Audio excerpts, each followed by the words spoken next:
पक्कम में 500 megawatt prototype fast breeder reactor के critical होने के साथ ऐतिहासिक कामयाबी पाई।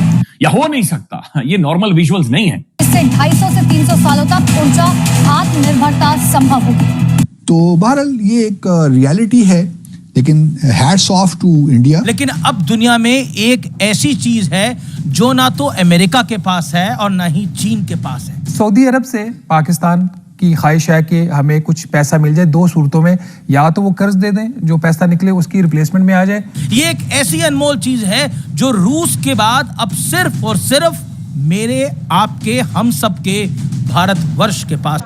दुनिया के 96 कंट्रीज में जनाब स्पीकर प्राइस में रद्दोबदल हुआ है, लेकिन वियतनाम के बाद सबसे ज्यादा प्राइस आपने बढ़ाई है।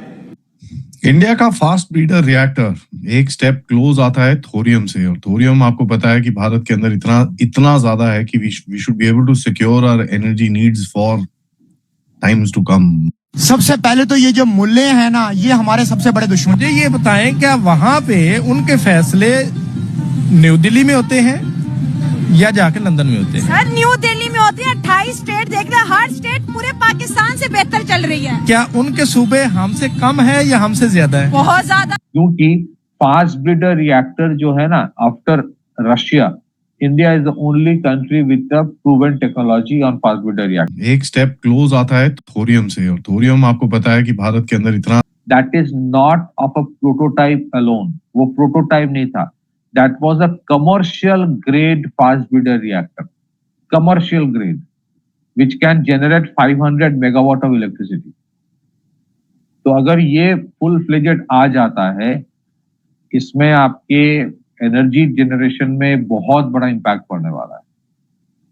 और अगर इवेंचुअली अगर आप देखें, आपकी ऑब्जेक्टिव अगर है कि आप you will move everything towards renewable, everything towards electric based, तब तो इसका एक बहुत बड़ा पॉजिटिव इम्पैक्ट होगा। क्योंकि आपके थर्मल पावर प्लांट्स एक जगह पे और भी इजाफा हो रहा है, जैसे कल हम लोगों ने डिस्कस किया था।